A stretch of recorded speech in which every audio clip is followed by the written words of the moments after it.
Purihin ng Panginoon, isang mapagpalang umaga po sa ating lahat at salamat po sa ating Panginoon sa pagkakataong ito na muli ay kanyang ipinagkaloob upang tayo makapag-aral ng kanyang salita. Ang ating pong pag-aaral ng salita ng Diyos ay magmumula po dito sa Loropei Church, Taichung, Taiwan sa pangunguna po ng ating Pastora Carolina Villarosa under supervision ng Pastora Neverisa Masaredo. At bago po tayo dumako sa pag-aaral ng salita ng Diyos, handugan po muna natin ng isang awiting papurit pagsamba ang ating Panginoon. Awitin po natin, Panginoon ng lahat.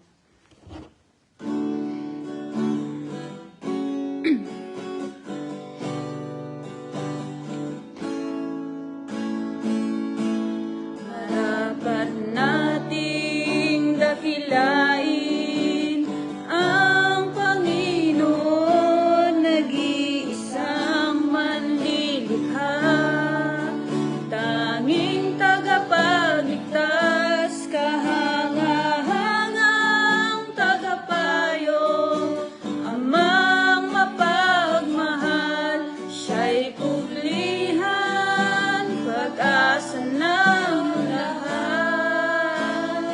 Mula umpisa, marapat nating dakilain ang Panginoon, nag-iisang manlilikha, tanging tagapagligtas, kahangahangang tagapayo, amang mapagmahal, siya'y kublihan, pag-asa ng lahat.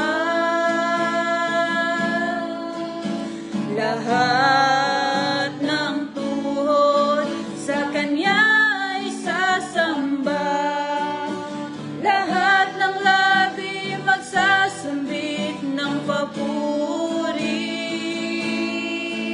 tanging pangalan niya ang itataas, Panginoong Jesus. Panginoon ng lahat, lahat ng tuhod, lahat ng tuhod sa Kanya'y sasamba, lahat ng labi magsasambit ng papuri, tanging pangalan niya ang itataas, Panginoong Jesus. Panginoon ng lahat, Panginoong Jesus. Panginoon ng lahat, Panginoong Jesus. Panginoon ng lahat. Hallelujah, hallelujah, hallelujah, hallelujah. Tunay nga po, O Diyos, na karapat-dapat kayong purihin, karapat-dapat kayong sambahin sa Espiritu at katotohanan. Salamat po, Panginoon, sa umagang ito, sa pagkakataong kami makakapag-aral ng inyong mga salita. Patuloy namin dalangin, O Diyos, samahan niyo po kami sa inyong anak na gagamitin at sa mga anak ninyong makikinig. Bigyan niyo po kami ng karunungan upang maunawaan ang inyong mga salita, O Diyos. Banal na Espiritu, Panginoon, samahan niyo po kami. Hallelujah. Ang katagumpayan, Panginoon, ang gawaing ito ay amin pong inaangkin sa inyo ang pinakamataas na papuri, pagsamba, pagdakila at pagluwalhati sa pangalan ng ating Panginoong Jesus. Amen. At ngayon po ay darako na tayo sa pag-aaral ng salita ng Diyos na ihahatid po ng ating kapatid, Sister Jean Cahayon. Purihin po ang Panginoon.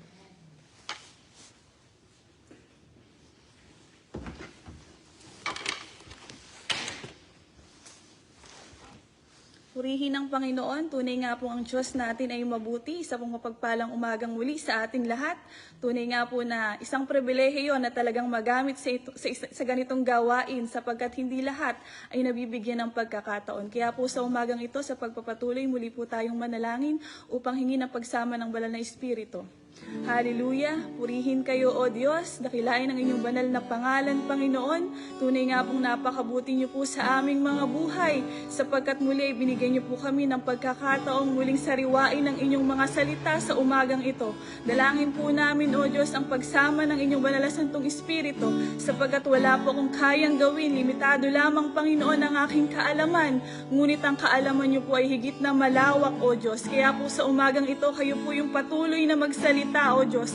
Gamitin niyo lamang po ang aking buhay bilang daluyan ng inyong pagpapala at inyong mga salita, O Diyos. Hallelujah. Patuloy na itago niyo lamang po ako, Panginoon, sa pinakamababang parte ng inyong likuran at ang mahayag lamang ang inyong kadakilaan at kapangyarihan sa umagang ito. Kayo po yung maluwalhati, O Diyos, sa umagang ito.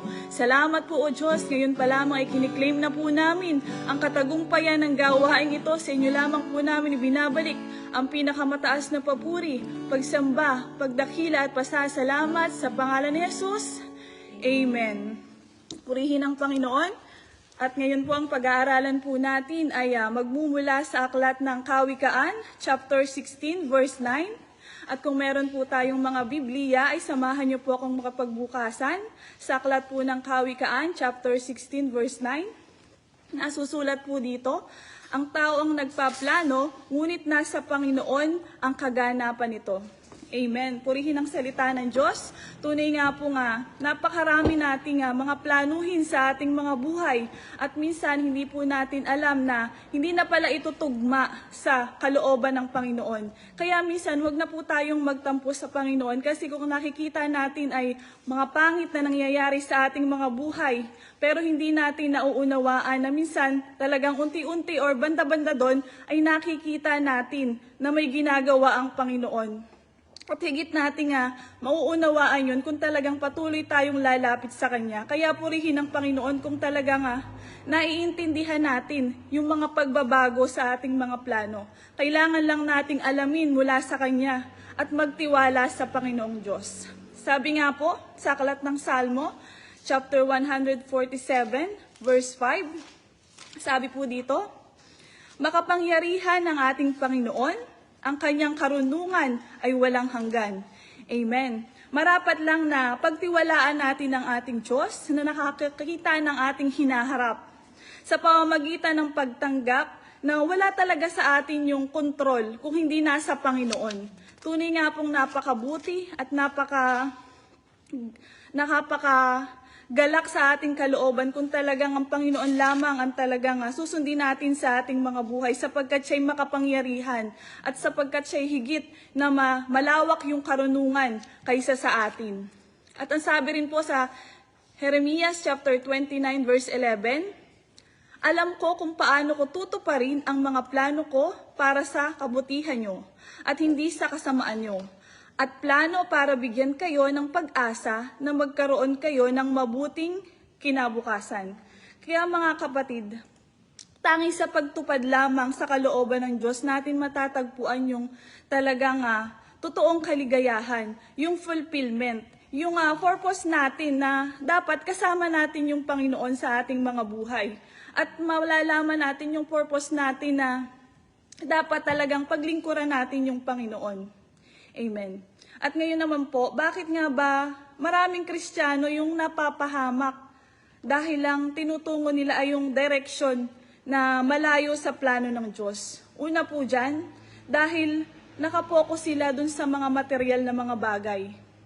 Kasi minsan, basta usapang alam niyo po yun, pagkakakitaan, talagang mas marami tayong oras. Kailangan pera, araw-araw hinahabol ng mga tao yung pera. Bakit? Kasi para mabili natin kung ano yung gusto natin. Amen po ba? Kasi hindi naman talaga natin kailangan yung pera. Ang kailangan natin yung mabibili ng pera. Bakit hindi na mismo tayo dumiretso sa Panginoon? Kasi doon natin higit na mararanasan lahat ng kapangangailangan natin sa ating mga buhay ay talagang makukuha natin sa Kanya. At ang pangalawa po, kakulangan sa kaalaman ng looban ng Diyos mula sa Bible. Yun nga po, dahil minsan wala po tayong panahon para mag-aral at makapagbulay-bulay ng kanyang mga salita. Kaya po limitado yung ating kaalaman upang higit na maunawaan at upang higit na talagang maranasan yung plano talaga sa atin ng Panginoon at masunod yung kalooban ng Panginoon sa ating mga buhay. Dahil nga po wala tayong time sa pagbabasa ng Bible, hindi po natin nauunawaan at nakikita kung ano po yung God's will ng Panginoon para sa ating mga buhay. At yung pangatlo po kung bakit maraming mga Kristiyano ang nalilihis ng direksyon at malayo sa plano ng Panginoon, iniisip po natin na kapag nakaramdam po tayo ng happiness, ayun na po yung kalooban ng Panginoon. Tandaan po natin na hindi lahat ng masaya nating ginagawa ay tama na po. Opo, maaaring nakikita ng mga tao na yung ginagawa natin ay tama. Pero sa paningin lamang yun ng mga tao. Pero sa paningin ng Diyos, hindi na pala tama yung ginagawa natin. Sapagkat sa mga libangan na ginagawa natin sa araw-araw, ay hindi natin napapansin na nawawalan na pala tayo ng oras sa ating Panginoon. At minsan, sinusuportahan pa tayo ng mga tao, kagaya na lang ng iba na nakikipagrelasyon sa kapwa babae, kapwa lalaki. Di ba po? Ang akala ng mundo, normal na lang yun. Nagpapakasal sila, akala ng mundo, tama na yun, di po ba? Pero sa paningin ng Diyos, karumal-dumal po yung ginagawa ng mga tao. At pasama na po ng pasama ang ating mundo. Kaya po lagi po nating ituon lamang yung ating kaisipan sa Panginoon. At lagi po nating isipin na talagang ang Panginoon lamang yung makapagbibigay sa atin ng tamang direksyon, ng tamang planuhin sa ating mga buhay. At ngayon naman po, paano tayo tutugon kung magkaiba yung plano ng Diyos kaysa sa mga plano natin? Ano po ba yung dapat nating gawin? Number 1, let the Lord take over. He knows all and He knows better. Sabi nga po sa Isaiah, chapter 55, verse 8 to 9. Sa Isaiah po, chapter 55, verse 8 to 9, sinasabi ng Panginoon, ang pag-iisip ninyo at ang pamamaraan ko ay hindi katulad ng pamamaraan ninyo. Kung gaano kalayo ang langit sa lupa, ganun din kalayo ang aking pamamaraan at pag-iisip kaysa sa inyo. Amen? Sapagkat kailanman ay hindi po talaga tayo magkakamali. Kung pipiliin po nating sumunod sa Diyos, kung pipiliin po natin na sumunod sa banal na Espiritu, kailanman ay hindi po tayo magkakamali. Sapagkat higit na mas malawak ang karunungan ng Panginoon, higit na mas malawak ang kanyang kaalaman upang idireksyon tayo sa tamang planuhin sa ating mga buhay. At ang pangalawa po, do not worry. Huwag po tayong mag-alala. Sabi po muli sa Isaiah chapter 46 naman po, verse 9 to 10, sa Isaiah chapter 46, verse 9 to 10, sabi po dito, alalahanin ninyo ang aking mga ginagawa noong unang panahon. Ako lang ang Diyos at wala nang iba pang katulad ko. Sa simula pa lang sinasabi ko na ang mga mangyayari sa hinaharap. Ang aking mga inihayag ay magaganap at gagawin ko ang lahat ng gusto kong gawin. Amen. Alam ng Diyos ang lahat ng bagay. Lahat po ng ginagawa natin ay nababatid niya. Masama man po o mabuti yung ginagawa natin sa araw-araw ay talagang nababatid ng ating Panginoon. Sabi nga po, di ba, sa Mateo chapter 10 verse 30, bilang ng Diyos kung ilan yung mga buhok natin. At kahit may malaglag dyan na isang piraso, or hindi natin mabilang na nalalaglag tuwing tayo magsusuklay, ay talagang nalalaman pa rin ng Panginoon kung ilan pa rin yung ating mga buhok. Sapagkat siya ay all-knowing God, alam niya ang lahat-lahat sa atin. At kahit sambitin ng ating mga labi, pero kung hindi naman yun ang nilalaman ng ating mga puso, ay nalalaman din yun ng ating Panginoon. At ang number 3 po, put God first. Lagi po nating talagang unahin yung Panginoon sa ating mga buhay. Sabi po sa Deuteronomy, chapter 6, verse 4 to 5, sa aklat po ng Deuteronomy, chapter 4, verse 4 to 5, makinig kayo, o mga mamamayan ng Israel. Ang Panginoon na ating Diyos ay iisang Panginoon lang. Mahalin ninyo ang Panginoon na inyong Diyos ng buong puso, ng buong kaluluwa at ng buo ninyong lakas. Ibig sabihin po, ilagay po natin sa pedestal ang Panginoon. Bigyan po natin siya ng malawak na parte sa ating mga puso. Ibigay po natin sa Kanya yung pinakamainam, yung pinakamabuti, at pinakamalaking pagmamahal. Sapagkat siya lamang naman po yung lumikha ng lahat. Lumikha sa ating mga buhay. Siya po yung Diyos ng mga Diyos, Hari ng mga hari, at walang ibang mas hihigit sa Kanya. Amen po. Kaya nga po sabi, ang title po pala ng ang ating pinag-aaralan ngayon ay God's plan is higher than our plan. Tunay nga po na yung plano ng Panginoon ay higit sa ating mga planuhin. Sapagkat siya talagang Diyos na talagang dapat nating sambahin sa espiritu at katotohanan. At doon na po tayo sa number 4. Ang sabi po dito, trust the Lord. Magtiwala po tayo sa Panginoon. Sabi naman po sa aklat ng Kawikaan, chapter 3, verse 5 to 6. Sa aklat po ng Kawikaan, chapter 3, verse 5 to 6. Magtiwala ka ng buong puso sa Panginoon at huwag kang manalig sa iyong sariling karunungan. Alalahanin mo ang Panginoon sa lahat ng iyong ginagawa at ituturo niya sa iyo ang tamang landas. Amen. Sa lahat po ng aspeto ng ating mga buhay ay talagang ipagkatiwala po natin sa Panginoon ng buong puso.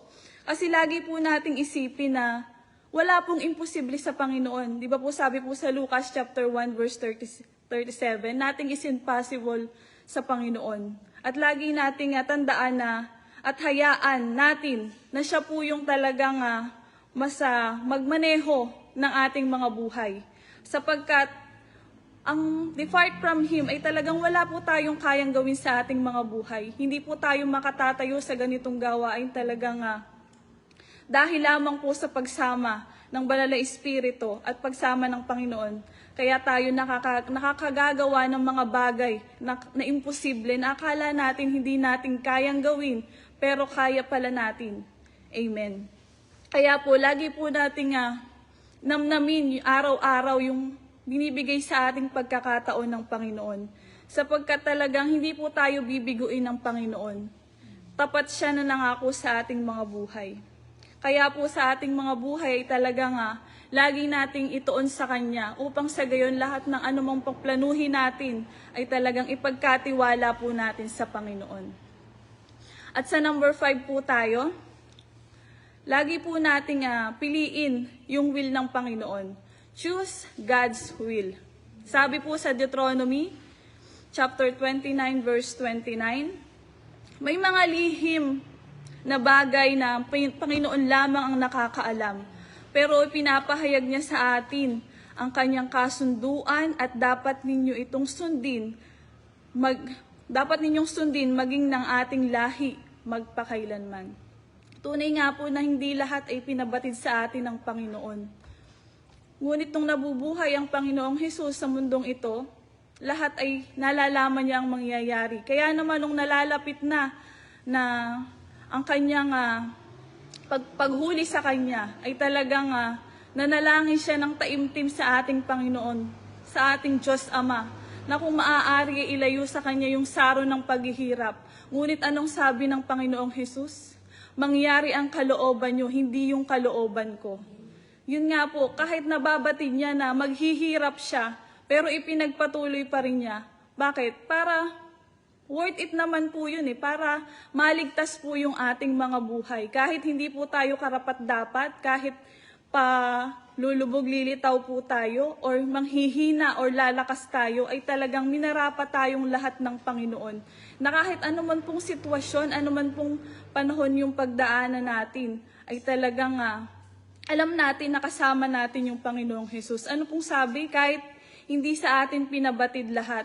Kasi kung ipinabatid sa atin ng Panginoon ang lahat ng bagay, di ba kung makikita agad natin na tayo'y mahihirapan, magpapatuloy pa po ba tayo? Siyempre parang i-escape natin hindi naman games yung laro, hindi naman laro or games yung buhay natin na talagang i-escape na lang natin na pag mahihirapan tayo.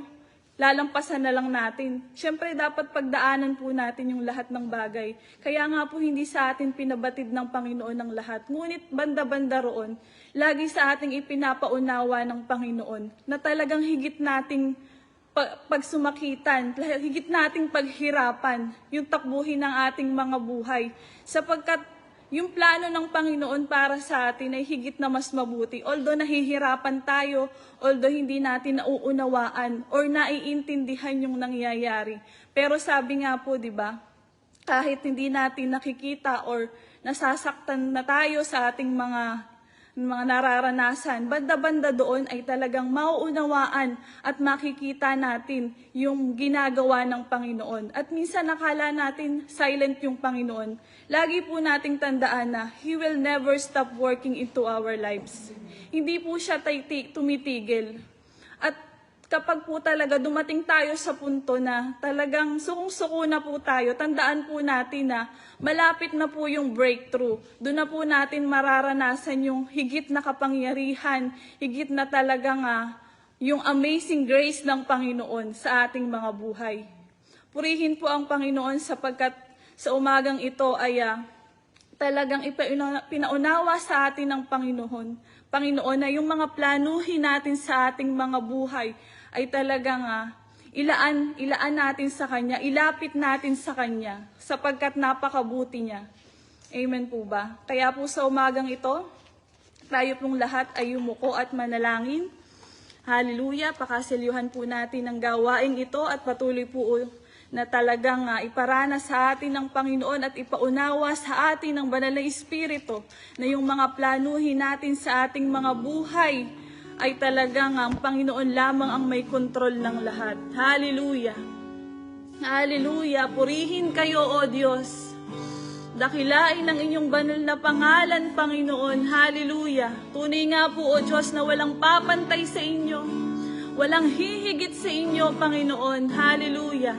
Patuloy po, O Diyos, na dalangin namin na tulungan niyo po kami, O Diyos, na lahat ng planuhin namin sa aming mga buhay ay talagang kayo po, O Diyos, ang talagang gumawa, O Diyos. Hallelujah! Sa kayo lamang po, Panginoon, ang talagang gumawa sa aming mga buhay, O Diyos. Lahat po ng aming mga planuhan, patuloy po namin itinataas sa inyo. Patuloy po, O Diyos, na kayo na po yung magmaneho ng aming mga buhay. Hallelujah! Sapagkat kung sarili lamang po namin, Panginoon, ay maaaring maligaw kami sa hindi tamang landas, O Diyos. Ngunit kung kayo yung patuloy naming lalapitan, ngunit kung kayo po yung patuloy naming susundin, Panginoon, ang inyong kalooban at patuloy kaming magtitiwala sa inyo, Panginoon, ay talagang higit naming mararanasan, O Diyos, yung inyong kadakilaan, Panginoon. Hallelujah! Salamat po, O Diyos, sa umagang ito. Salamat po, O Diyos, sa muling pagsariwa ng inyong mga salita. Sapagkat hindi namin, O Diyos, kayang gawin, Panginoon, kung sarili lamang po namin, O Diyos. Hallelujah! Salamat po, O Diyos. Napakabuti niyo po, Panginoon. Hallelujah! Dakila kayo, O Diyos. Hallelujah! Patuloy po na kayo po yung sumama sa amin. Patuloy po, O Diyos, na hindi lamang namin basta narinig ang inyong mga salita. Kung hindi tumimo ito sa pinakamatabang parte ng aming mga puso, O Diyos. At patuloy po, O Diyos, na talagang maihayag din po namin sa iba na higit na nangangailangan ng inyong mga salita. Hallelujah! Kayo po, O Diyos, ang patuloy na sumama sa amin sa maghapong ito. Kayo po yung mag-ingat sa amin, Panginoon. Linisin niyo po yung aming mga daraanan, Panginoon. Kayo po yung patuloy na magbigay ng favor upon favor, Panginoon. Victory upon victory sa aming mga buhay. Dakila kayo, O Diyos, walang papantay sa inyo. Lahat po ng gawain sa umagang ito hanggang sa mamayang gabi, Panginoon. Kayo po yung patuloy na sumama, Panginoon, in the mighty name of Jesus. At patuloy po, O Diyos, na lahat ng gagamitin ninyong mga anak sa Sunday service na ito, O Diyos, ay patuloy po, Panginoon, ang banal na Espiritu at kapuspusan, Panginoon, ang maranasan nila. Punuin niyo po sila at patuloy na pag-umapawin upang higit na maging pagpapala ang bawat isa, Panginoon. Sa bawat isa, Panginoon, ay patuloy niyo po kami nga bigyan ng karunungan na nagmumula sa inyo upang sa gayon, O Diyos, ay talagang higit naming mapagtagumpayan ang buhay na ito, O Diyos. At sa gayon ay sa dulo ng aming mga planuhin ay talagang makarating kami dyan sa langit na bayan, Panginoon. Kapiling kayo, O Diyos. Hallelujah. Sa inyo lamang po namin binabalik ang pinakamataas na papuri, pagsamba, pagdakila at pasasalamat sa pangalan ni Jesus. Amen. Purihin ang Panginoon.